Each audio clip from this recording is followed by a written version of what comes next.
JavaScript from scratch की series में खुशामदीद। तो आज की इस वीडियो में हम जावास्क्रिप्ट फंक्शंस पे बात करेंगे। प्रोग्रामिंग के अंदर फंक्शंस दरअसल किसी भी प्रोग्राम के नेम्ड सेक्शंस होते हैं जिन्हें हम किसी ख़ास टास्क को परफॉर्म करने के लिए यूज़ करते हैं। तो जब आप कोड लिखते हैं और आपको डिफरेंट चीज़ों की जो डिफरेंट लॉजिक्स होती हैं उन्हें थोड़ा सा स्प्लिट करना होता है, अलग करना होता है, तो उनके लिए फिर जो है हम फंक्शंस का यूज़ करते हैं। फंक्शन दरअसल आपके कोड के डिफरेंट लॉजिक्स को डिफरेंट मॉड्यूल में स्प्लिट कर देते हैं, जिससे आपका कोड जो है वो ऑर्गेनाइज हो जाता है, मेंटेन करना आसान होता है, रीड करना आसान होता है, और लेटर ऑन आप अपने कोड के उस स्पेसिफ़िक पार्ट को, उस मॉड्यूल को रीयूज़ भी कर सकते हैं। तो सिंटेक्स अगर इसका हम देखें तो हमारे पास फंक्शन कीवर्ड यूज़ होता है और उसके बाद हम फंक्शन का नेम देते हैं और उसके बाद पैरेंथेसिस के अंदर अपने पैरामीटर्स रिसीव करते हैं। देन कर्ली ब्रेसेस के अंदर हमारे पास फंक्शन की बॉडी आती है जिसमें हम अपने फंक्शन के जो भी लॉजिक हमारे कोड की होती है वो हम यहाँ पे लिखते हैं। फंक्शन को फिर हमें इन्वोक करना होता है या कॉल करना होता है, तब जाके वो एक्चुअली इसका रिज़ल्ट आपके पास आ रहा होता है आपके पेज के अंदर। तो फंक्शन का नेम आप यहाँ पे देंगे, जो भी आपने फंक्शन जिस नाम से डिक्लेयर किया है, और देन जो भी आपके पैरामीटर्स आप रिसीव कर रहे हैं यहाँ उनके आर्गुमेंट्स आप पास करेंगे। तो आर्गुमेंट्स एक्चुअली वैल्यूज़ होती हैं जो आप यहाँ से, एक्चुअल वैल्यूज़ होती हैं जो आप यहाँ से पास करते हैं। Then variable, different variable names दे के आप एज ए पैरामीटर उन्हें यहाँ पे रिसीव कर सकते हैं। तो जंप करते हैं हम अपने विजुअल स्टूडियो कोड में, और फ़ाइल मैंने बनाई है जेएस फंक्शंस के नाम से, functions.js के नाम से फ़ाइल है मेरे पास। तो उसमें हम काम करते हैं यहाँ पे। तो सबसे पहले हम फंक्शन कीवर्ड यहाँ यूज़ करेंगे और उसके बाद जो है हम फंक्शन का नेम देंगे। जैसे फॉर एग्जांपल नेम है ग्रीटिंग्स एंड देन हमारे पास कर्ली ब्रेसेस होंगे, यहाँ पे पैरेंथेसिस होंगे, देन कर्ली ब्रेसेस का यूज़ हम करेंगे यहाँ पे। तो यहाँ हम क्या कर सकते हैं कि ये बॉडी है फंक्शन की, ये फंक्शन का नेम है और ये कीवर्ड है फंक्शन डिक्लेयर करने के लिए। यहाँ हम फंक्शन डिक्लेयर कर रहे हैं, यहाँ हम पैरामीटर्स रिसीव कर सकते हैं। तो अब फ़िलहाल मैं जस्ट कंसोल लॉग करवा देता हूँ, हेलो वर्ल्ड, सेव करते हैं इसको। तो हमारे पास यहाँ पे कंसोल के अंदर एक्चुअली आउटपुट आना चाहिए। अब नहीं आ रहा, जाहिर सी बात, ऑब्वियसली हमने फंक्शन को कॉल नहीं किया।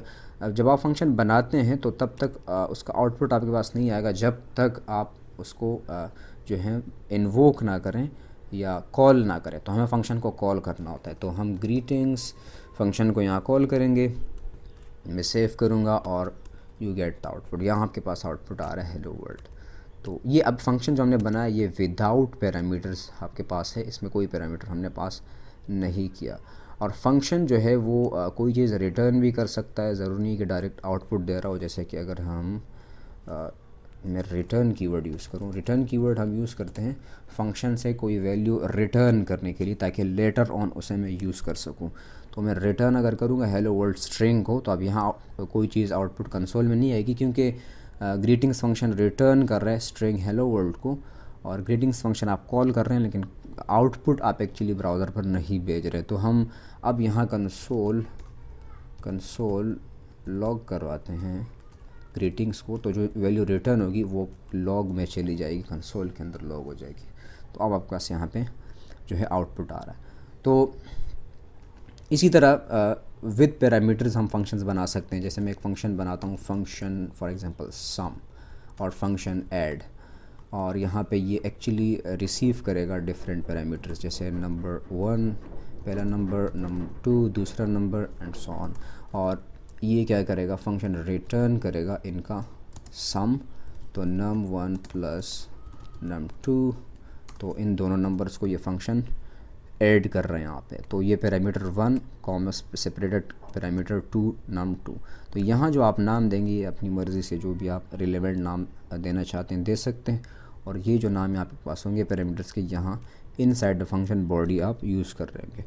तो इसको हम सेव करते हैं। नीचे आके अब फंक्शन को हम कॉल करेंगे, लेकिन चूंकि ये जस्ट रिटर्न कर रहा है तो आउटपुट नहीं जाएगा जब तक हम इसे आउटपुट नहीं इसका करवाएंगे। तो मैं लॉग करवा देता हूँ। मैं इसको एक्चुअली वेरिएबल के अंदर स्टोर भी कर सकता हूँ ऑब्वियसली, लेकिन कंसोल लॉग करवाते हैं डायरेक्ट। चलें कंसोल डॉट लॉग, और ऐड फंक्शन को मैं यहाँ पे कॉल करूँगा। थोड़ा सा क्लीन रखने के लिए, समझाने के लिए आपको, ऐड फंक्शन यहाँ पे हम कॉल करेंगे तो ये आपसे आर्गूमेंट्स मांगेगा। तो यहाँ पे हम आर्गूमेंट्स पास कर सकते हैं। num1 की जगह मैं पास कर देता हूँ लाइक फॉर एग्जांपल 10, और num2 में मैं पास कर देता हूँ for example let's suppose 5, and then हम क्या करते हैं, इसको करते हैं सेव।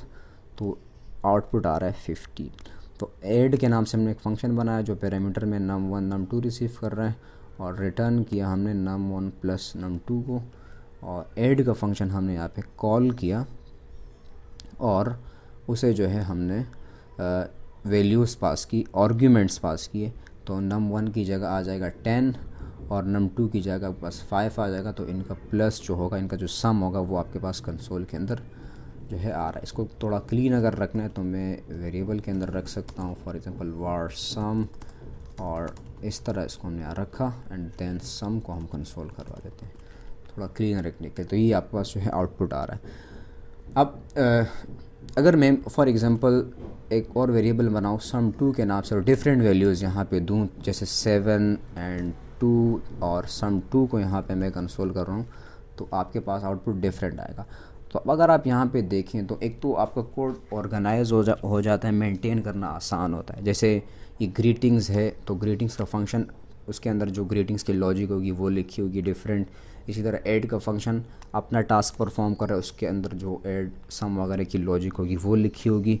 तो अब कोड को रीड करना, इसे मेंटेन करना, चूँकि लॉजिक अलग अलग या अलग अलग फंक्शंस के अंदर लिखी गई है, तो इसे मैनेज करना, मेंटेन करना, इसमें चेंजेस करना बहुत ज़्यादा आसान हो जाता है। दूसरा, आपका कोड जो होता है वो मैनेजेबल हो जाता है, मेंटेनेबल हो जाता है और रीयूजेबल हो जाता है, यानी कोड को हम रीयूज़ कर सकते हैं। जैसे इस एग्जांपल में अगर हम देखें तो ये वाली जो लॉजिक है ये हम रिपीट नहीं कर रहे, इसे बार बार नहीं लिख रहे, बल्कि एक दफ़ा हमने इसे फंक्शन के अंदर लिखा और फिर हम उसे जस्ट फंक्शन को डिफरेंट आर्गूमेंट्स के साथ कॉल करके रीयूज़ कर पा रहे हैं। जैसे ऐड का फंक्शन हमने यहाँ 10 और 5 को प्लस करने के लिए यूज़ किया, इसी तरह अगेन ऐड का फंक्शन हमने 7 और 2 को प्लस करने के लिए यूज़ किया। तो रीयूज़ कर रहे हैं हम इस फंक्शन को, और रीयूज़ करने का फ़ायदा ये हो रहा है कि ये वाली लॉजिक आपको अगेन लिखने की ज़रूरत नहीं है। अब ये तो जस्ट वन लाइनर है। अगर आपके पास आपके पास फॉर एग्जांपल एक फ़ंक्शन है जो कि है मुश्तमिल है, कंटेन कर रहा है तकरीबन 10 लाइन है या 20 लाइन है,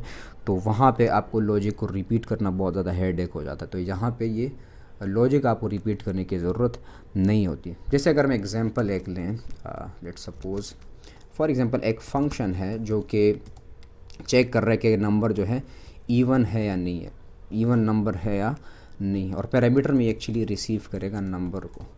तो इवन के लिए हम यहाँ पे रिटर्न करवा देंगे किस चीज़ को, हम देखेंगे कि जो नंबर पैरामीटर आपने यहाँ पे पास किया है दिस वन, इसको अगर हम फॉर एग्जांपल डिवाइड करते हैं 2 पे, अगर इसको हम इस नंबर को अगर हम डिवाइड करते हैं 2 पे, तो आप देखें कि इसकी वैल्यू जो है वो 0 आ रही है या नहीं आ रही। तो नंबर डिवाइडेड बाय 2 की वैल्यू अगर आउटपुट या रिटर्न जो होगा वो अगर 0 होगा, तो इसका मतलब ये होगा कि नंबर जो है वो, कोई भी नंबर जो आप पास करेंगे इस इवन फंक्शन को, अगर वो रिटर्न करेगा 0, डिवाइड कर उसको 2 पे डिवाइड करने के बाद अगर वो 0 रिटर्न करेगा, तो इसका मतलब वो नंबर जो है वो इवन है, और अगर 0 रिटर्न नहीं करेगा तो मतलब नंबर जो है वो ओड है। तो अब इस फंक्शन को, इस लॉजिक को मुझे बार बार लिखने की ज़रूरत नहीं होगी। मैं इस फंक्शन को रीयूज़ करके डिफरेंट नंबर्स पास करके इसे जो है रीयूज़ कर सकता हूँ। तो जैसे फॉर एग्जांपल मैंने यहाँ पे लिखा, लॉग करवाते हैं डायरेक्ट,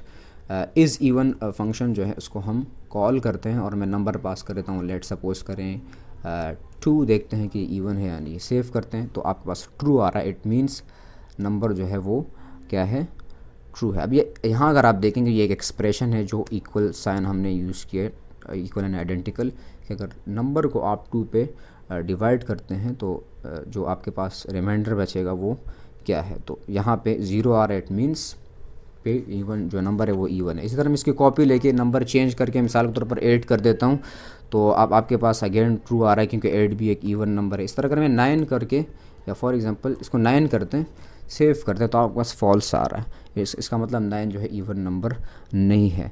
तो फंक्शन जो होते हैं वो आपके कोड को रीयूजेबल बना देते हैं। अब इस इवन एक फंक्शन है जिसके अंदर उसकी लॉजिक लिखी है और उस लॉजिक को मुझे रिपीट या कॉपी पेस्ट करने की ज़रूरत नहीं है, मैं जस्ट फंक्शन को रीयूज़ कर सकता हूँ। और आप इमेजिन करें अगर ये फंक्शन ज़्यादा कोड इसके अंदर लिखा होगा तो आपको लॉजिक को रिपीट करने की ज़रूरत नहीं होगी और ये आपको जस्ट आपका काम रीयूजेबिलिटी आपको प्रोवाइड कर रहा होगा।